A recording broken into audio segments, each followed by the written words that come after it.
Makanya di saat ada alam ini yang kira-kira itu menakutkan dan itu adalah sumber kematian, maka kita menghindar, itulah satunya ikhtiar. Nah, ini mengulas tentang waktu bancaan. Ya, ada yang ngomong, wis pokoknya macam-macam lah yang komen. Tapi itu kan salah satu ikhtiar. Karena apa? Alam ini sudah mempunyai kode, memberikan kode. Lah kita tuh supaya terhindar dari kode itu, bagaimana caranya?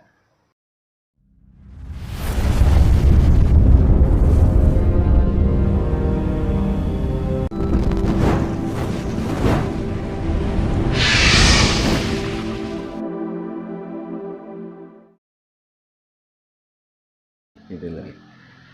Apakah kebenaran itu hanya bisa diucapkan, tapi kebenaran kan mestinya perilaku. Harus dibuktikan. Harus dibuktikan. Kalau yang dibicarakan membicarakan tentang kebenaran, tapi perilakunya di perilaku yang salah. Kan itu namanya orang sudah tahu sarak tapi wani nerak karena kehilangan rasa. Maka percayalah bahwa Tuhan itu sifatnya sakarepe dhewe, supaya kita tuh berpikir dan bisa merasakan.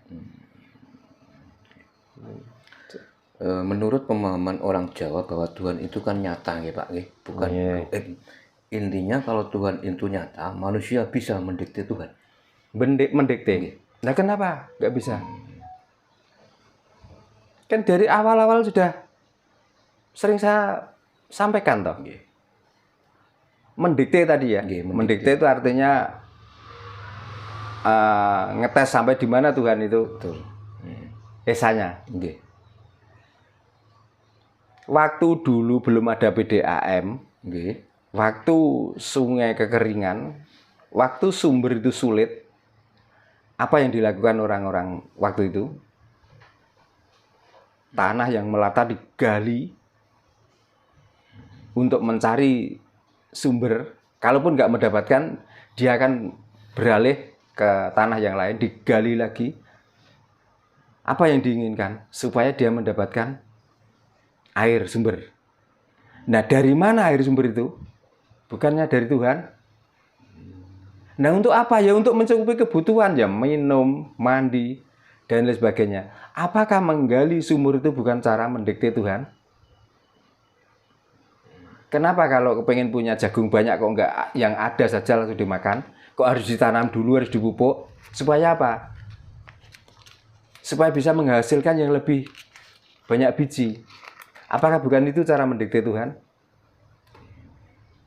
Kalaupun kita sudah percaya Tuhan, kenapa nggak ditanam terus ditinggal, nggak usah dipupuk, nggak usah dicangkul?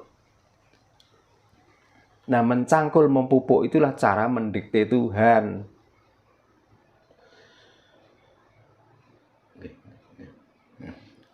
Nah, ini terkait dengan perihal mendikte Tuhan, Pak Darno. Tadi sudah diberi contoh Pak Darno bahwa ketika kita PDAM, belum ada PDAM kan, kita mencari air, kita harus menggali tanah. Nah, ini kita kembali ke masalah Merapi, Pak. Ketika Merapi mau meletus, Mbah Marijan selaku juru kunci, dengan Rekodaya, dia seorang Jawa loh. Dia meyakini bahwa Merapi tidak akan meletus dalam waktu dekat. Saking dia percayanya, gitu, dengan Tuhannya sendiri mungkin Pak Darno, sampai dia nggak berani, nggak mau untuk diungsikan. Nah, berarti intinya kayak Mbah Marijan itu gagal. Beliau itu mendikte Tuhan. Kenapa Merapi sampai meletus, Pak Darno? Bukan gagal, dia menantang Tuhan. Tanda-tanda sudah ada. Bahkan lavanya itu membunuh. Tapi kenapa dia kok tetap tidak mau diungsikan dan tetap di situ? Untung Mbah Marijan itu mati. Kalau hidup coba jadi apa? Malah lebih sombong, malah lebih takabur. Malah dia berpunya prasangka yang aneh-aneh pada Tuhan. Manusia tuh gini loh. Ya karena kita itu hidup juga, kita itu nggak pesen. Hidup itu tiba-tiba.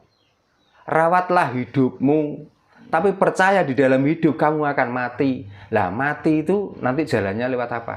Makanya di saat ada alam ini yang kira-kira itu menakutkan, dan itu adalah sumber kematian, maka kita menghindar, itulah satunya ikhtiar. Nah, ini mengulas tentang waktu bancaan. Ya, ada yang ngomong, wis pokoknya macam-macam lah yang komen.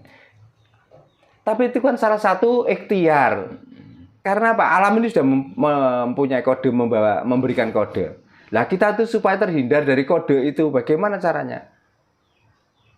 Kalau saya yang mending bancaan itu, maksud saya bagaimana? Maksud saya begini, seandainya alam itu jadi murka, kan kita sudah pernah ngumpul-ngumpul makan-makan. Dan begitu. Ya intinya karena kalau kita mati sudah nggak bisa kumpul lagi, sudah nggak bisa makan lagi. Makanya setelah kumpul-kumpul dan makan-makan kita, yang kita doakan apa? Yang kita doakan di situ supaya kita semua itu selamat. Kalaupun toh alam ini murka, supaya nggak mengenai orang-orang yang kumpul di situ, orang-orang yang makan-makan di situ. Itu cuman permintaan.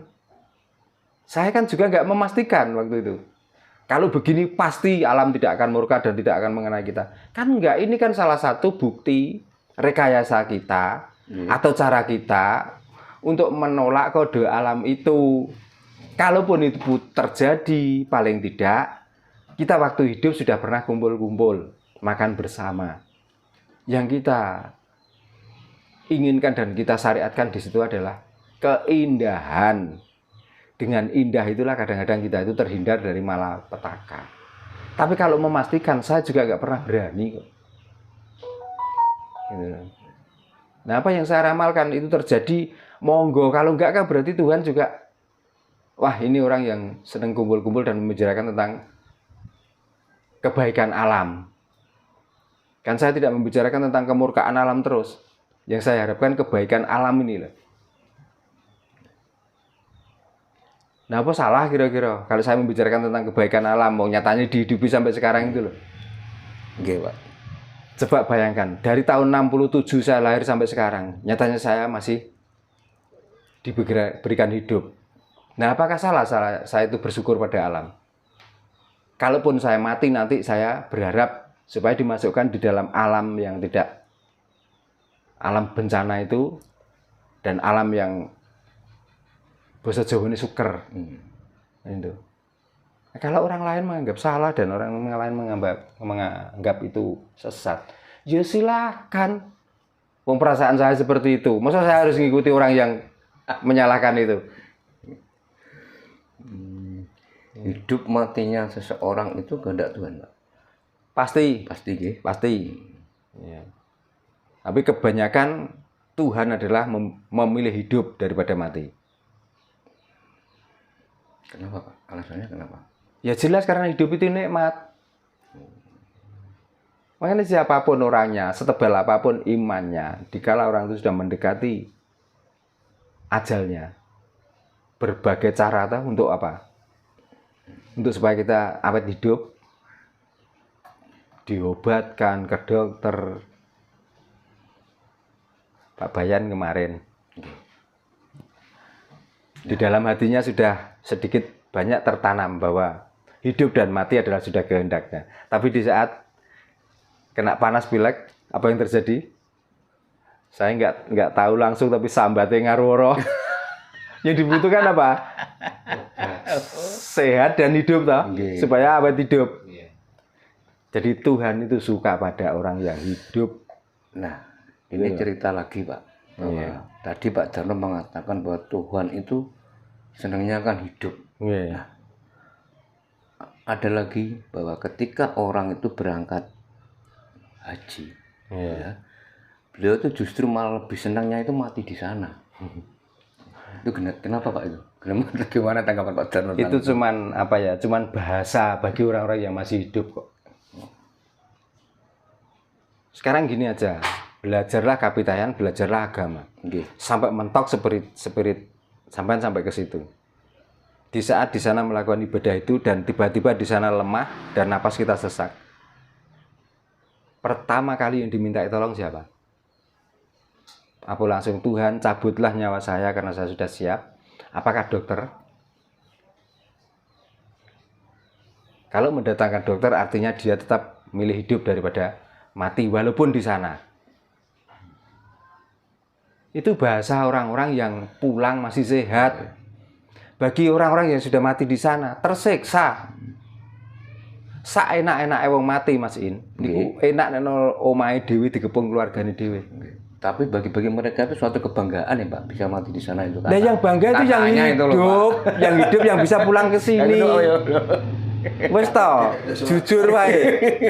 Jujur saja. Di sana sudah dirawat, di sana sudah banyak orang yang mengelilingi orang-orang yang seiman.